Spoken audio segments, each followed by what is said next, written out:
Welcome back, everybody, to Beyond the Tool Belt, episode 245. Thank you for joining us on this Wednesday edition. Today, we have another special guest. Stay tuned, and we will be back after our short intro from our sponsors.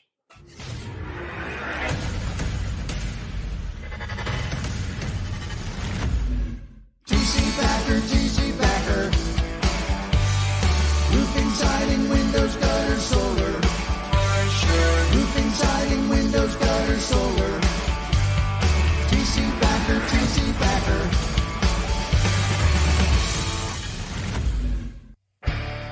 If you're really wanting a level of progress that you and your business have never seen before, you have got to do it through a combination and through a convergence of your talent that you have and getting them to start breathing together, thinking together, working together, being on side of each other together, and be accountable to each other with a shared purpose and outcome.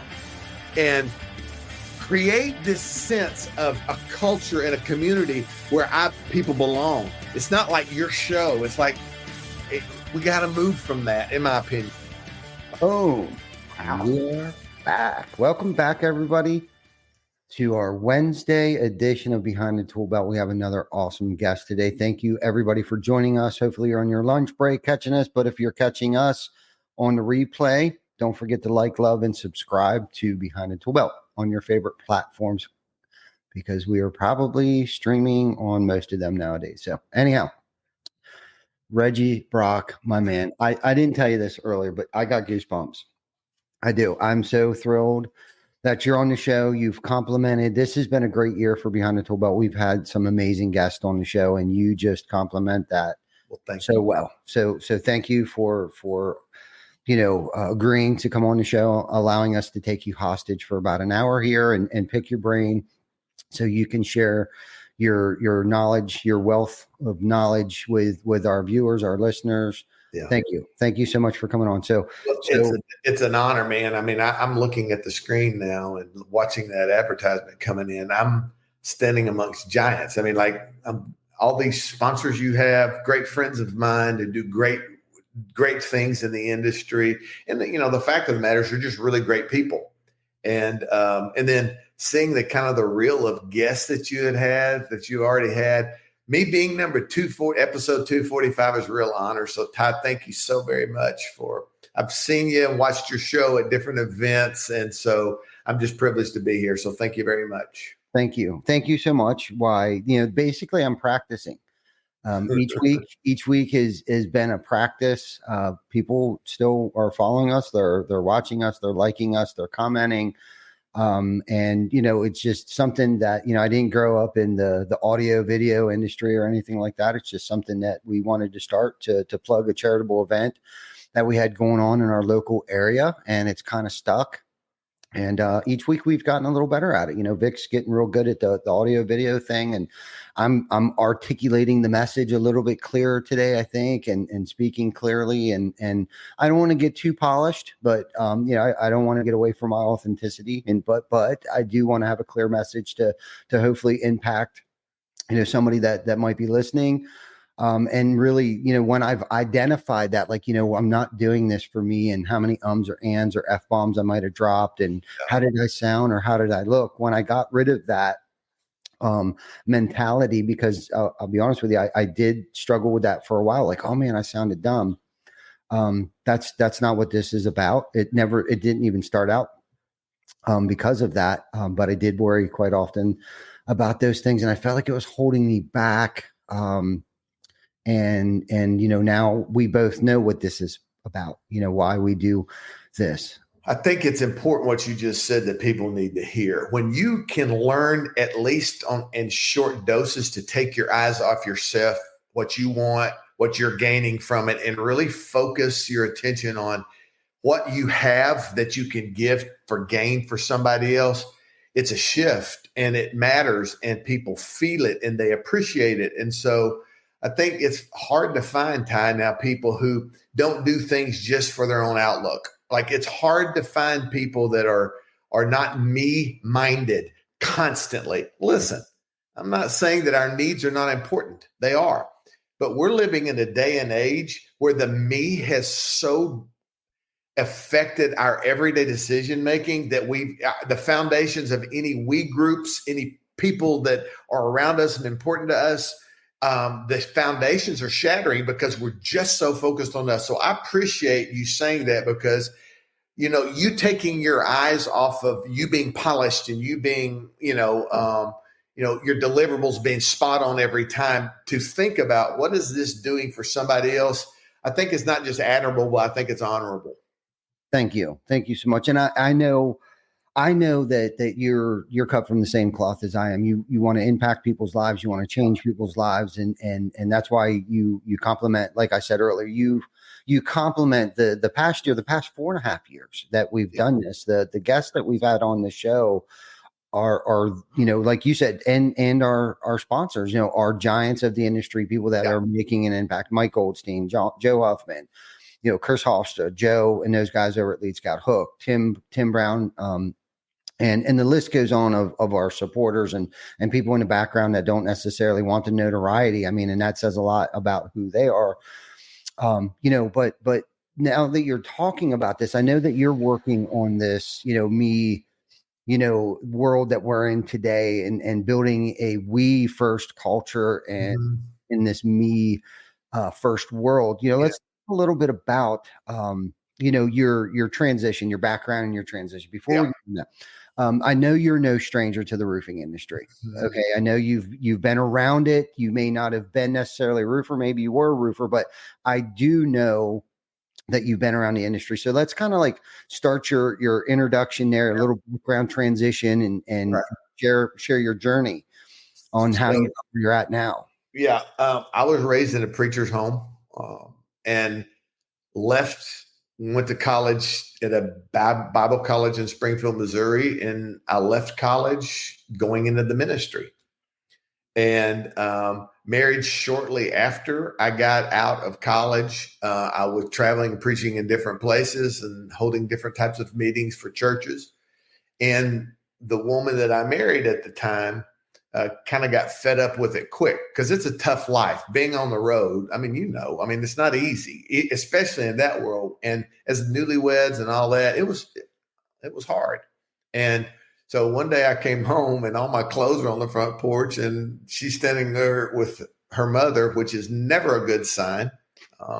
Your clothes on the porch, your wife and her mother standing there. There's nothing good that could have come out of that. And so she said, I'm done. I don't want to do this anymore. And we divorced. Well, in the church that I was in, we didn't actually divorce. We had an annulment. It's a totally different other subject matter. But anyway, I lost my credentials with the church that I was in, and I had to find something to do. And so I went into the insurance business and spent 24 years there. And again, after my wife of 34 years now, and we married, and I had to find something to do. And I went to like I said, insurance business, and 15, 20 years later, I found myself in a rock and a hard place again, which I tend to do. And I had to find something else to do. And I found roofing. And so to answer your question, I literally started my roofing career on the ground, knocking doors, getting up on roofs I didn't belong on, dealing with adjusters. And I had a real keen understanding of the insurance side of it because I'd been in it for 25 years, but I didn't know what damage was. I didn't know anything like that. So I'm a dear friend of mine today gave me a shot. His name is Brandon Smythe. Brandon has Ken Elliott Roofing down in, he was in he was in Burleson, Texas at the time. And he gave me a job, and I literally just started knocking doors, and I spent 7 years doing that. So I've learned this business literally from the ground up. Ended up doing some stuff, some consulting and coaching, because I was pretty good at getting deductibles, and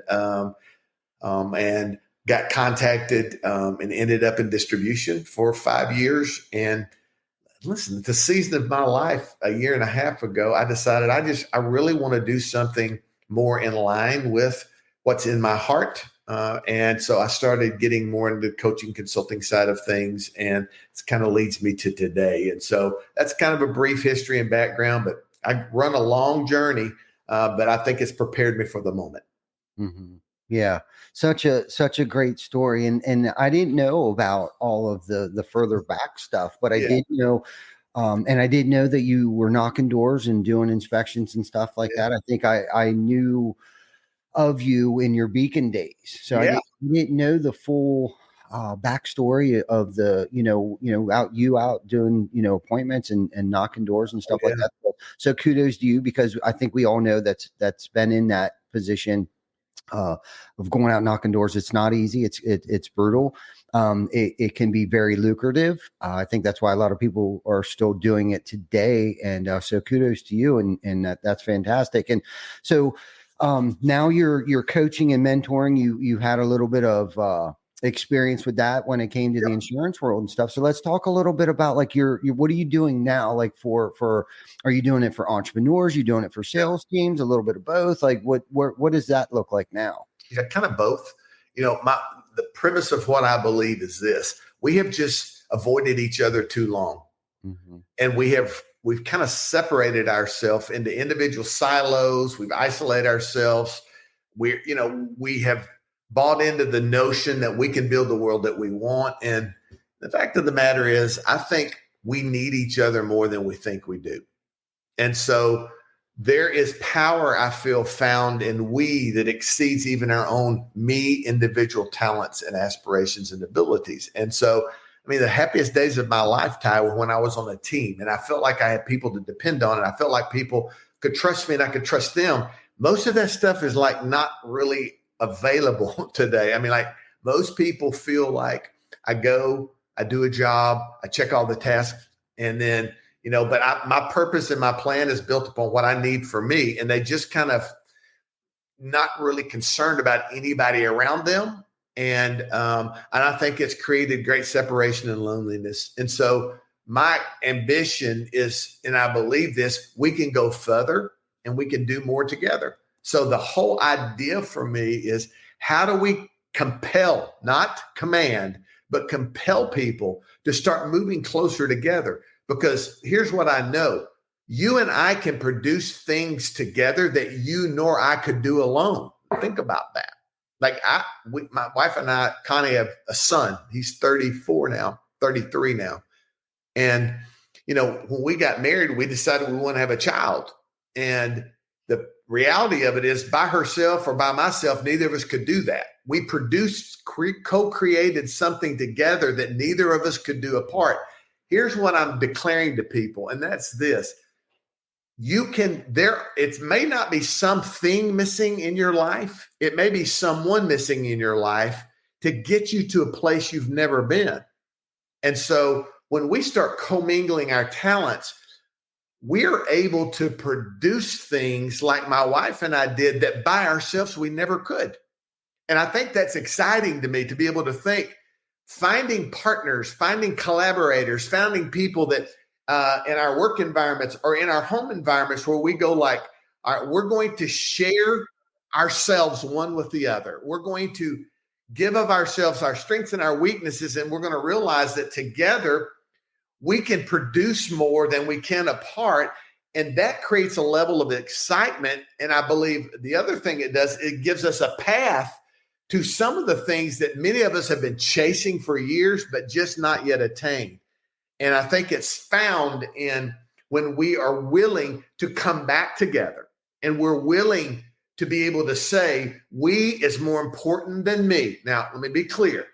I don't think we means that the me's no longer matter. Your individual talent doesn't matter, because a healthy we group is because you've got healthy individuals that have converged their talents together. So the two are not separate. It's not a matter of, hey, how do we build we groups and to eliminate these individuals? No, they're reflections of one another. And so what I'm declaring out of my mouth every day is, I want you to consider, and I want you to look at, and I want you to start moving back toward each other, and let's work on things together that will produce things alone we couldn't. And it's going to open up life to you in a different way. Like my son has made a difference like he will never know in my wife's and mine life.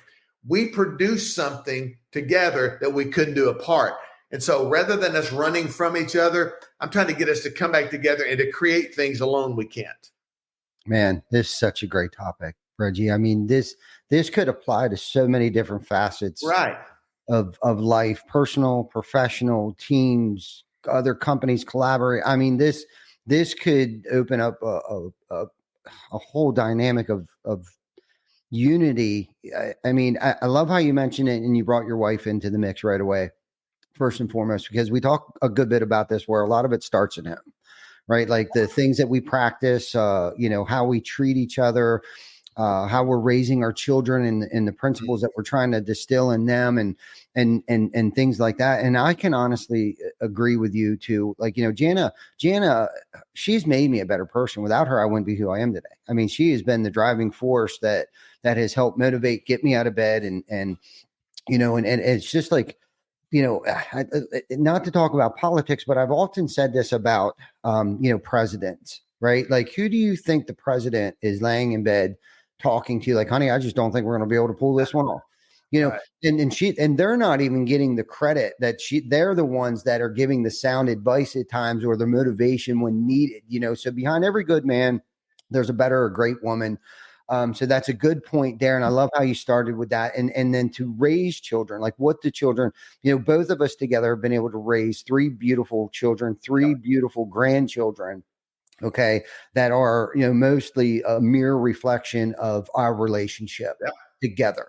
Yep. And when you apply those principles and you take them to work, right? You take them to work and you help motivate people and you learn to delegate, right? That's probably one of the biggest challenges that I faced in my career and working collaboratively with other people and then allowing the other groups, without me getting involved and allowing them to work together on projects that come to fruition that they did on their own without me having to necessarily take the credit for it and to let go in that ability. So I guess my next question for you would be is when did you come up with this epiphany? Look, was this just one night you're laying in bed talking with, your wife, or is this something you've always felt? I've realized, see, life is in seasons to me, and I'm at the back end seasons of my life. And I know that, and I'm not being negative. I'm just saying I have been able to look at the past regularly for the last 2 years and go like, what do I really draw from this? Because my goal is, how do I speak life into other people that can help kind of curb the learning experience for them in many cases if they'll just apply some of the principles. And the happiest time I've been in my life is when I'm in a team environment where I don't feel like I am doing this by myself. I've always felt comfortable in team.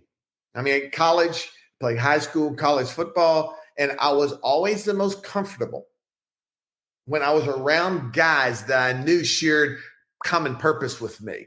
And see, that's a problem that most people face. You can have marriages that start disintegrating, and I think a lot of it has to do with the way we make decisions. Now, let me just give you a couple quick stats. I don't care if it's business and I don't care if it's home life. Foundations in relationships start crumbling when we have leaders who function with the notion first of how does the decision that I'm about to make affecting me. I see that in home lives. I see guys that are wondering why their marriages are falling apart, and it's because the only thing that matters is the decision they made and how they gain from it. It's all about the me, not the we. And for you to build a sustainable business or a sustainable family, you have got to take your eyes more and put them more on others and the people that are in the group that matters to you than you do on your own, for your own gain. Mm-hmm. And that's a hard thing to do. I read Forbes magazine did an interesting article the other day that I wanted to just share with you because, the issue of talent is not in question right now. Talented people are everywhere. And most businesses that are hearing us, they've got talented people. The problem is collaboration lags behind. Recently, Forbes put this article out that said that 86%, almost 90% of people at work today say the reason they struggle at work is for 2 reasons. Number 1, poor communication. And number 2, poor collaboration. We don't talk. we don't work together. Think about that in the home life, where things start coming apart. We just stop talking to each other. We talk at each other. We don't talk to each other. Collaboration. So if we don't talk together, how are we going to work together? So Forbes said this is the 4 indicating results that we see out of that. Maybe people don't talk, they don't work together. First thing is they have seen a measured decrease in profit, not revenue, of 21%, because people don't talk and they don't work together. The productivity, Forbes said, is at there's a 64% loss in productivity. Think about that. Mm-hmm. Like, because we don't talk, we don't work together, our productivity decreases. They said that project failures are up 30%. What does that mean? That means you can sell it, but if there's not good communication and collaboration between you, the back office, the front office, and the production team, they're going to be failure around us. It's increased. And here's the saddest one they said is 41% of the workplace today, employed today, has their head on a swivel looking for another job because we don't talk and we don't work together. And so the issue is not we need more talent. The issue is we need to be more effective in our communication and our collaboration. Because here's what's happened. When people talk and they collaborate, they sense belonging and they don't leave. And they become organically more productive in the workplace. And so for me, it's about how do we get people talking? Mm-hmm. Because I get calls from guys about marital issues, like talking, just like, not because I'm a counselor, but just like I've had some. And so, one of the first things I tell them is just analyzing, are y'all talking at each other, to each other? How effective is that? Is it leading you to being able to work through your problems together? So I think it wasn't an epiphany for me. It was just a progress of learning to go like, oh, wait a minute. Why are we seeing this, and this? And I want to figure out the point backs. And I think that I figured out the 2 primary ones are poor communication and lack of collaboration. Wow. You touched on so many good things there. And this is something that I've been guilty of: lack of communication, lack of collaboration, at home, at work. And if I was it's something I'm working on all the time and getting better. It's a skill, I guess. And fortunately it's a skill that I can get better at if I choose to work on it. And today I am. So how would one, if I was a new leader and I'm whether I'm in management or I'm starting out in business, how would one start to apply these things? Like, where would I start? If I wanted to make a change today, Reggie, what would I do? Just go in, there's a couple easy things. So let me start with the easy things. Number one, inside of a company or inside of a home, it doesn't matter. You need to analyze what you're celebrating. So what happens to most is that we celebrate individual accomplishment and achievement. Mm-hmm. And we see no value or make any type of celebration regarding team wins. So the first thing I would tell people to do is start looking for, as small as they may be, where people came together and accomplished something together, whether by choice or you put them there, and celebrate that. The more we focus on individual celebrations, rewards, and that's where people's mind's going to stay. So if I'm going to be successful at this company, I've got to stand out as an individual. It does not produce collaboration. It does not create longevity. It just creates a house full of superstars. And there's nothing wrong with superstars, but one of the best ways to next step this is start celebrating, looking for, and identifying team wins.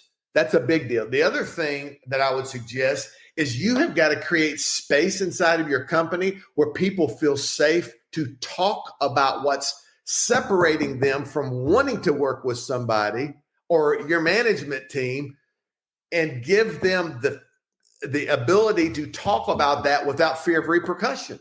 Mm-hmm. I've been in more meetings than I can tell you where people said, just tell us what's on your mind. And then people start going like, oh, okay. And then they start throwing up this stuff. And the next thing you know, they've been judged, and they've been in some cases even, there's been repercussions for that, to where maybe they've lost a job or they've lost a relationship or whatever. People don't feel safe to talk. Here's the problem, Ty. Most of the challenges that are separating us are below the surface, not above. Think about that. These are generally root issues that keep us from wanting to communicate and wanting to collaborate. It's below the surface. Nobody wants to do the dirt work. Mm-hmm. Get our hands in the dirt, expose what is absolutely causing the problem, feel like we can talk through that without being judged and harshly reprimanded or whatever. And it's identified, and then we figure out a way to get past it. And so the second thing I would say is you've got to create space where people can actually talk about and create plan to bring us back together. And you can't do that if people are going to shut down and shut off. And that's what they do. And then the third thing is, I think people need their opinions not just heard, but considered inside of organizations. Like, I don't care what role they're in. Mm-hmm. Those people feel isolated because their opinion, their consideration, their thoughts is never even asked of. Just go do your job, man. Like, go do your job and don't worry about it. And the fact is, there's a lot of missing talent, good ideas, and strength brought to organizations, but people don't feel comfortable sharing it. You're the leader. I'm the task guy handling all the tasks. You tell me what to do.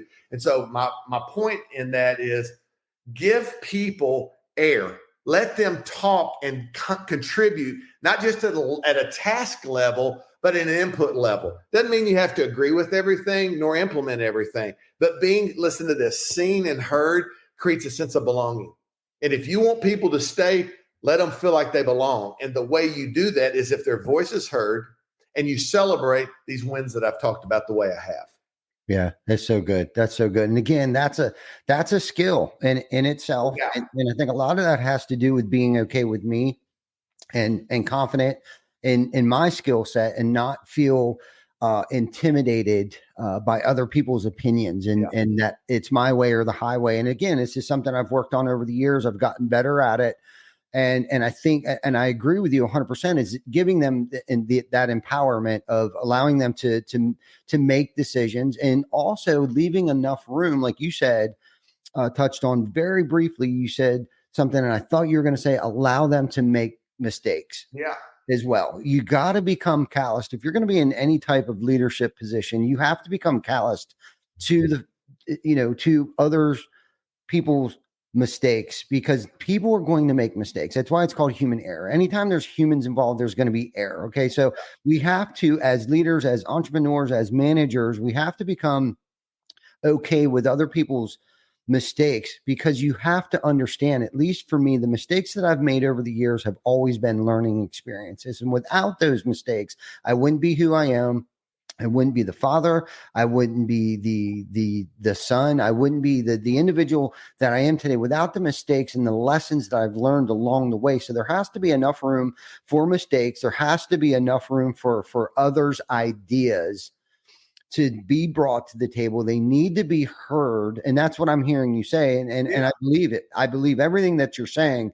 And creating that. And that's where culture is built. And I heard Craig Rochelle say this, and I say it today, and I've kind of took it from him, and I practice this. And it's two words that I heard him say that has been some of the most powerful two words that he's ever used in his organization. And that's, you decide. Allowing them, saying basically, if Vic would come to me with a question and I say to him, you decide. There is no sense of belonging, ownership, empowerment that you could give somebody by saying, you decide. Howie called me the other day. He's asking me all these questions, and he's our master carpenter, and we're working on a project. It's actually one of my projects. And he asked me a question, and I said, you decide. I trust you. There was silence. Oh, okay. Yeah, I got it. I'll take care of it. I could feel it, and it's giving me goosebumps right now. And it's this, he trusts me to go out and do this task that he assigned me with, or the job that, I know that I'm good at. It just solidified to him that, I belong here. And it's not even about what necessarily the salary a person is making. That's not why they hang out. That's not why you retain them. It's not. And I learned that a long time ago. It's not always about the money. I've had high dollar people leave me because of my piss poor behavior already. Yeah. Okay. People only hang out so long for a paycheck. If they're not showing up and feeling that sense of accomplishment at the end of each day when they leave here, and I'm not saying every single day is tiptoeing through the tulips. We call it trudging the road to happy destiny. It is called work for a reason. Okay. But if they don't feel that sense of accomplishment, like I'm changing something, in the world today, and that's the thing. Like we have to, as we grow and mature, the business grows, the individual, the leaders grow and mature. I think what it is that we're trying to do, it's like, and quite frankly, Reggie, I get tired and I can't do it all by myself. You've got to build culture. It takes time where you don't have to do it yourself. One of the great things about a we group is it's shared responsibility. Mm-hmm. Like it's not just Ty doing everything. Most of the depleting time most leaders I talk to spend is trying to do their hand is in everything, and they just feel like they can't, nobody's sharing their responsibility with them. Let me ask you, I want to go back to something though. You said something that sparked this thought in me. Do you remember the last time, or can you think about times in your life where you've gone somewhere around some people and been like, I just don't belong here? Yeah, for sure. How long did you stay? Well, not long. The first time, probably too long. But the second time, not long at all. Generally, though, the awkwardness exists, and unless it's corrected and you sense like you're gathered into the core, like people start, oh, this is a new guy. And that's usually when it happens, maybe a new person coming in or whatever. But you see, that's the power of belonging. If you don't feel like you belong, you will not stay. You will only stay till you find what's next. Mm-hmm. And one of the leadership training skills that I think is overlooked and not trained enough on is how do you create a culture of belonging?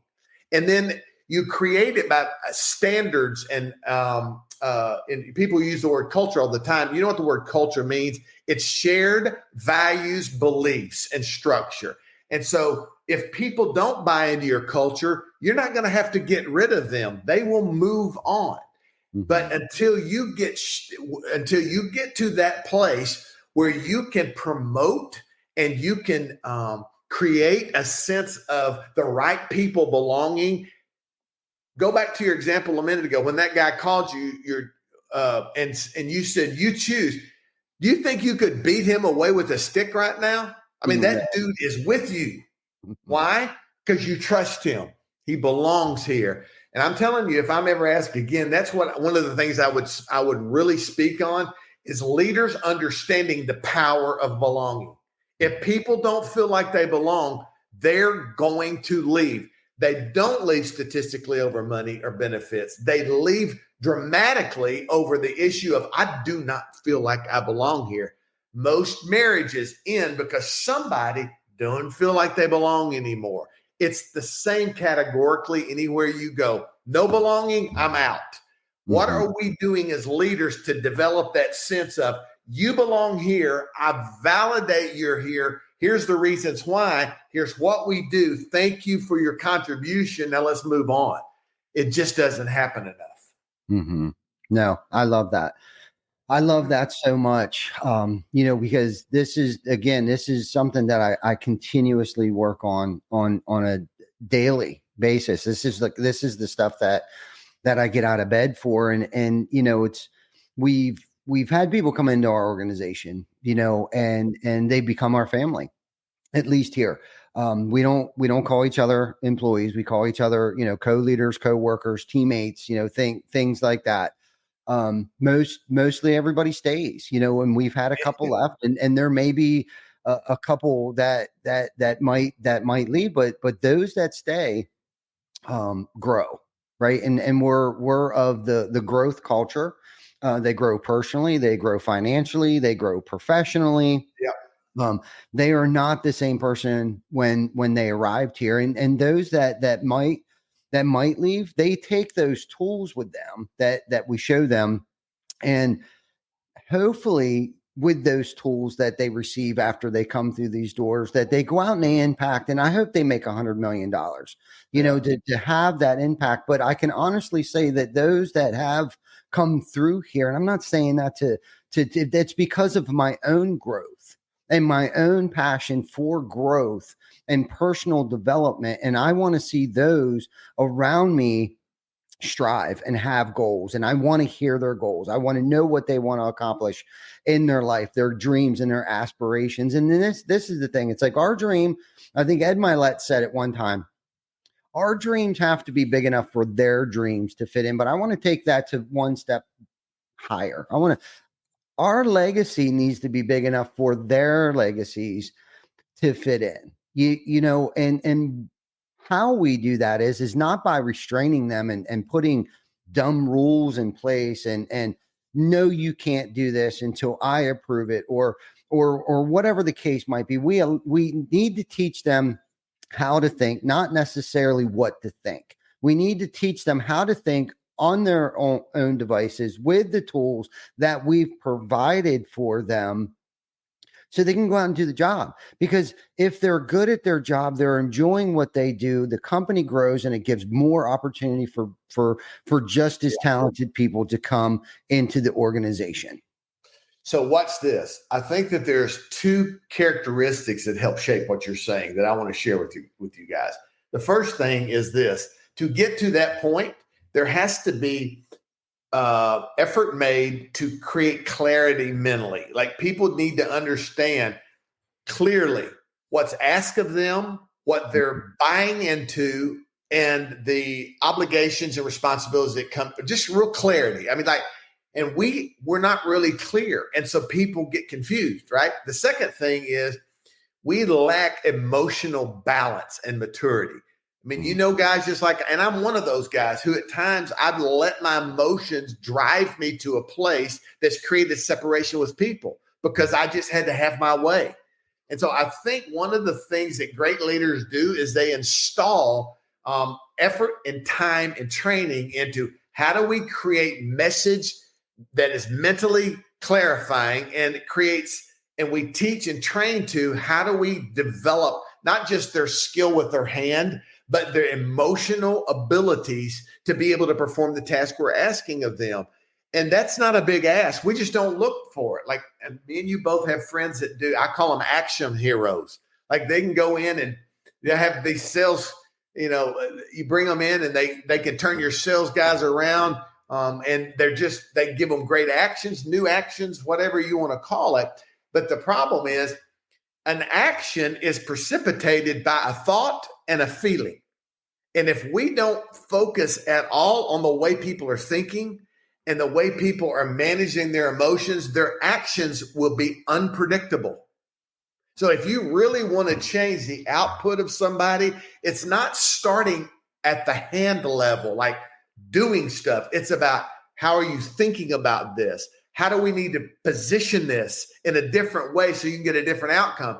And in our bodies, it's just proof. When you think something, the next thing that happens is there's an emotion that's attached to that, a feeling that comes with it. Think clear, manage emotions more properly, then the actions you take will produce a better result. You've got to start with the way people think and the way they feel, Ty, or you just have them doing more of what you don't want in the first place. Think about that. If you've got people that are doing things and presenting and creating results you don't like, what do? We just get them more active with their hands. What sense does that make?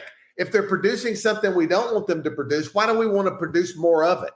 We want to change where it can actually be altered, and that's in the way they think and in the way they behave. Then their hand motions will look different. That's really good. That is good. That's so good. Now, how do you do that? Let's talk more about that. Yeah. How do you do that? I think you have to commit as an organization. And when I say organization, as a family, as a business, it doesn't matter. You've got to focus on, and that's where I think I help.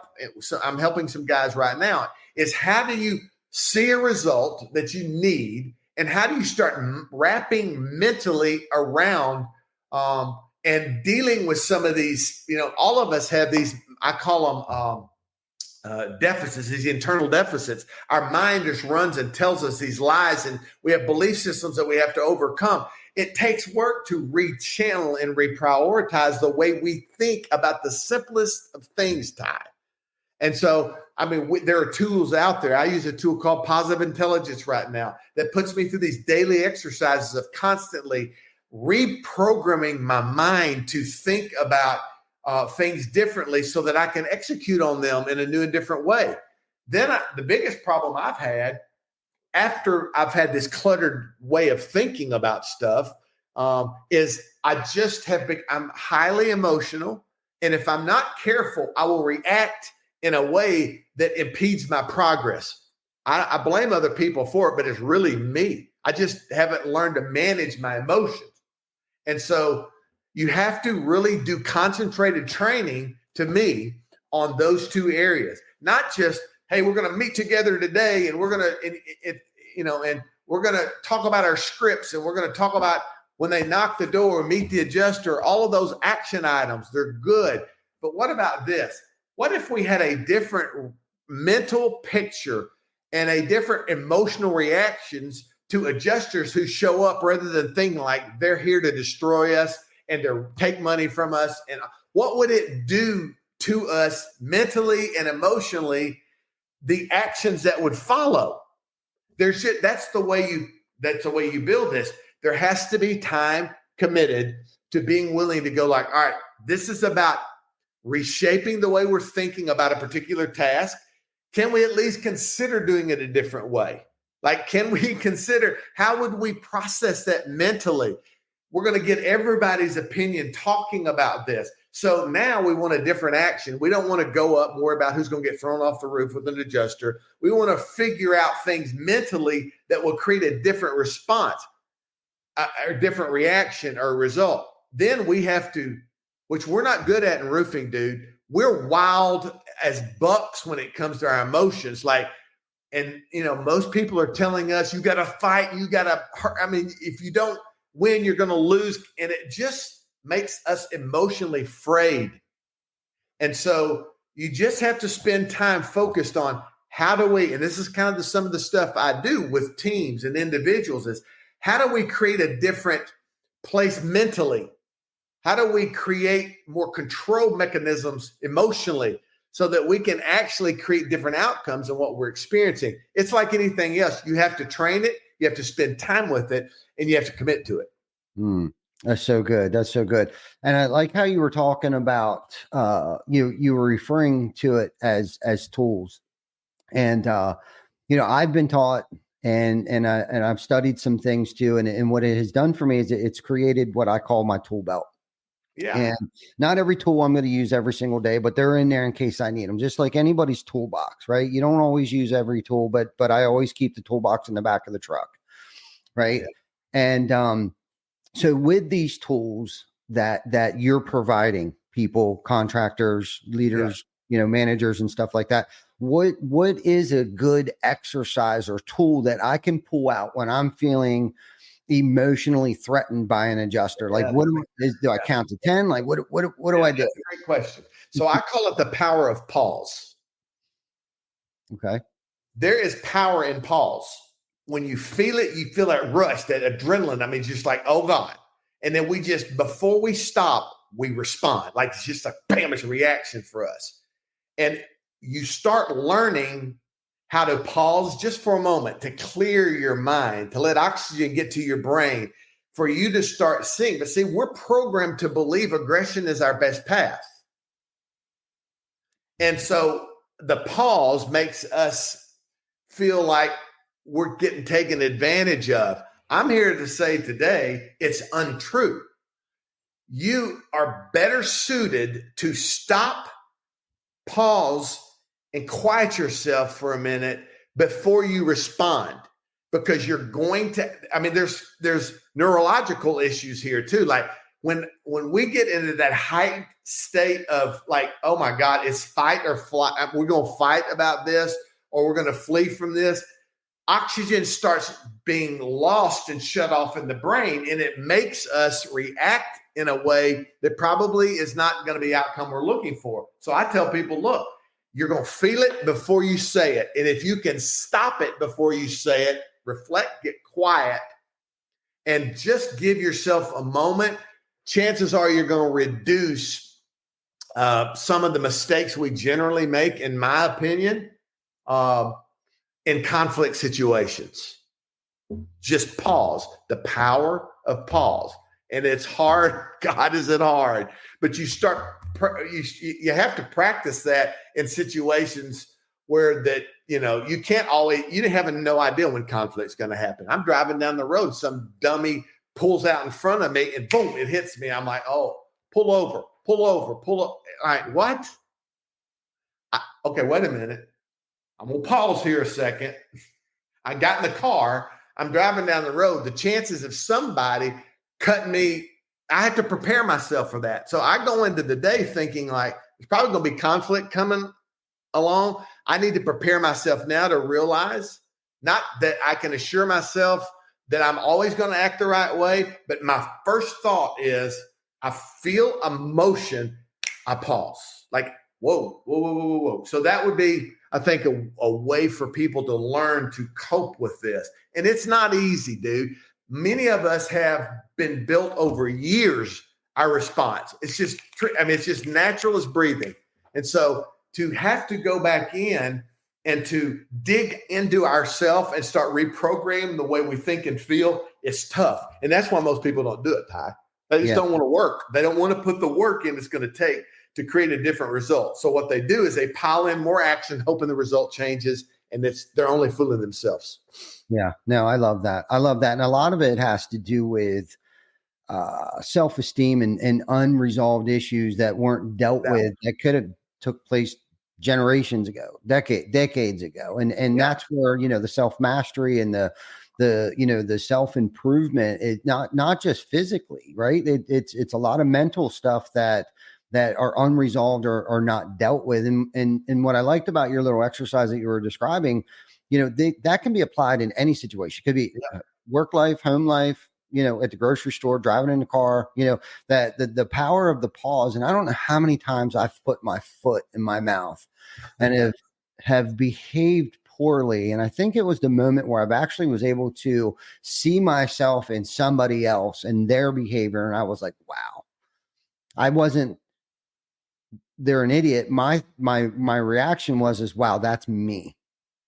I've looked like that before. And it took that to happen for me to open my eyes and realize, like, oh my God, I sound just like that. Oh my God, I looked and have behaved just like that. And I guess the point of talking about this is, not everybody has to go as many years as I've gone. No. Acting out, behaving poorly in professional settings, personal settings, and things of that moment of that type. So watch this. If we're a part of a group, a we group who's interconnected, we've converged, we're really acting as one. You know what'll happen? You'll do it once, and then somebody in this group that you're accountable to will call you on it because it's not benefiting the totality, the sum. And when we get into a tight-knit we group where we're functioning together to gain ground for us all, you have to expect someone to confront you and someone to hold you accountable. And then eventually there's another something that happens inside of us that goes like, oh, wait a minute here. Now, if I act out like this, my wife used to tell me this all the time. You are not invisible. When you go out, you represent us. What you do represents us. You're not invisible. This ain't just about you. And so I would encourage people, kind of, I know we're wrapping this up, but I would encourage people to think about this. If you're really wanting a level of progress that you and your business have never seen before, you have got to do it through a combination and through a convergence of your talent that you have and getting them to start breathing together, thinking together, working together, being on side of each other together, and being accountable to each other with a shared purpose and outcome.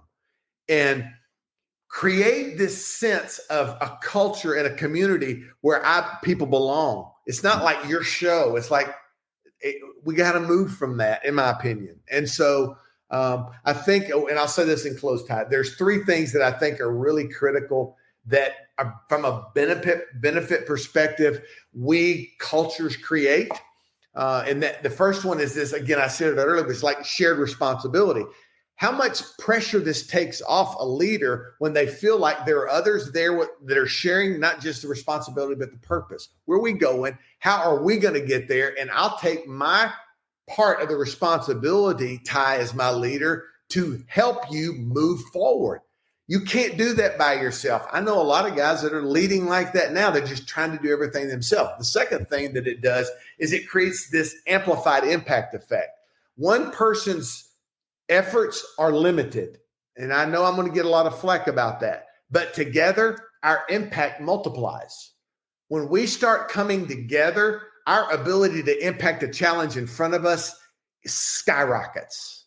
And then the third thing is, I think when we're able to converge and create these we groups where common shared responsibility is there, we have a path to sustainable growth. Like, working together, we have this tendency to build things that last longer. Mm-hmm. And so if you're sitting out there hearing this and taking that, my God, if am I going to lose my identity if I become a part of one of these groups? No, because the group is made up of the individuals, right? It's just, how do we commingle? And my goal, and then I'll shut up with this, Ty, is this. I want to help be a part of leading the way where people will realize we can do more and go further together than we can apart, as families, as businesses, as communities. And if people, and then I know the shifts that it takes to go from me to a we environment. And I help people kind of get a hold of that, to understand that, and then start practicing that. And the last thing I'll say is this: it's hard work. Mm-hmm. It's just hard work, because to your point, some of this root system in us is deep for years. It's been passed on to us. And so for a leader to think this is hey, Reggie's going to come in, or we're going to start doing some things and it's going to be fixed next week, it's a mistake. You got to first convince people to get their hands dirty, go to work, and identify what the real problems are, and then find a path out. And so I'm excited, man, because I think I'm partnering with some people now to do some things that I know I can't do by myself. But I think what it's going to manufacture is something that helps people that is not available in the market now, because we have built something and created something together that I think ultimately answers questions that people are having. Wow.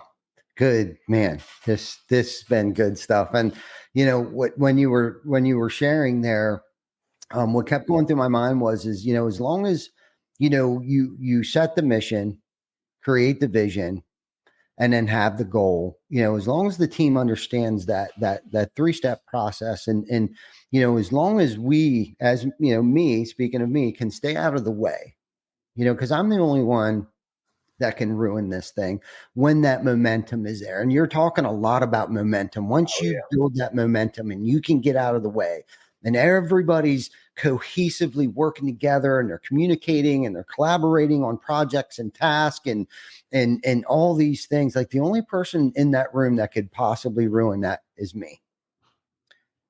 And I've done it. I've seen the faces in the room after me saying something so stupid. And I know a lot of my team's watching this, so I gotta be honest here.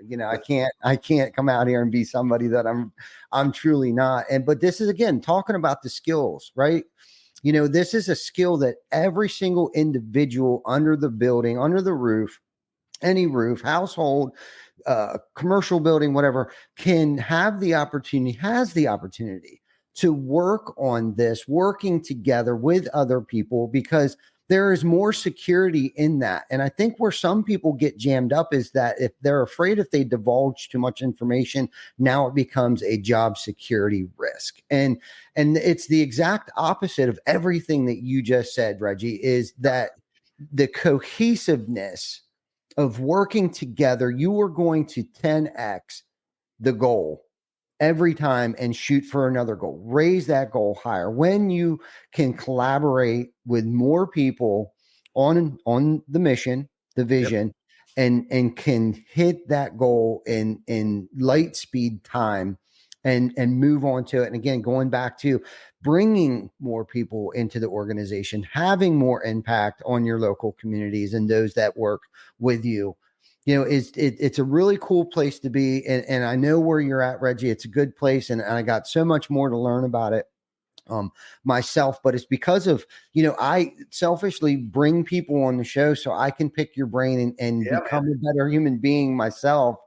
And really that's what this has become for all of us. So then I can implement something that I've learned from you today and keeping an open mind, having an open mind, learning from our mistakes, including others, giving them the empowerment that we so badly seek. And a lot of times not even knowing that that's what we're seeking, is that to be a part of something big and not necessarily always big, but just being a part of a team and a family.